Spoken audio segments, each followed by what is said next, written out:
বিড়াল পালন সম্পর্কে ইসলাম কি বলে? ইসলামের দৃষ্টিতে বিড়াল পালনে কোনো অসুবিধা নেই। তবে বিড়ালকে পর্যাপ্ত খাদ্যপানীয় সরবরাহ করতে হবে। বিড়ালের প্রতি যথাযথ দয়ানুগ্রহ দেখাতে হবে। বিড়ালকে কোনো ধরনের কষ্ট দেওয়া যাবে না।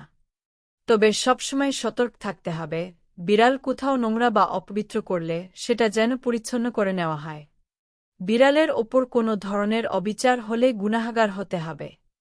হাদিসে বর্ণিত হয়েছে, এক মহিলাকে একটি বিড়ালের জন্য আযাব দেওয়া হয়েছে, কারণ বিড়ালটিকে আটকে রাখায় সেটি মারা গিয়েছিল। ফলে সে জাহান্নামে গেছে।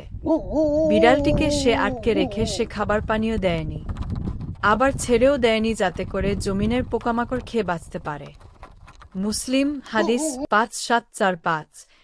এ হাদিসের ব্যাখ্যায় প্রখ্যাত হাদিস বিশারদ আল্লামা ইবনে হাজার রহ বলেন, ইমাম কুরতুবী রহ বলেছেন, এ হাদিস থেকে বিড়াল পালা ও বিড়ালকে বেঁধে রাখা জায়েজ বলে প্রমাণিত হয়, যদি তাকে খানাপিনা দেওয়ার ব্যাপারে ত্রুটি না করা হয়।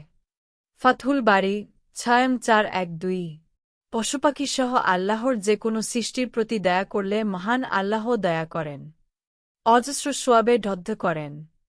আবদুল্লাহ ইবনে আমর থেকে বর্ণিত এক হাদিসে রাসূল বলেন, দয়াবানদের ওপর দয়াময় আল্লাহ দয়া করেন। তোমরা জমিনের অধিবাসীদের প্রতি দয়া করো, তাহলে যিনি আসমানে আছেন তিনি তোমাদের প্রতি দয়া করবেন। সুনান আবু দাউদ হাদিস 4941। আরেকটি হাদিসে বর্ণিত হয়েছে, সাহাবীরা প্রশ্ন করলেন, হে আল্লাহর রাসূল, পশুপাখিদের মধ্যেও কি আমাদের জন্য সোয়াব রয়েছে? তিনি বললেন, প্রতিটি তাজা কলিজায় সোয়াব রয়েছে। বুখারী হাদিস 3467, মুসলিম হাদিস 2245। এছাড়াও রাসূল নিজের অজুর পাত্র থেকে বিড়ালকে পানি পান করানোর কথা হাদিসে উল্লেখ রয়েছে।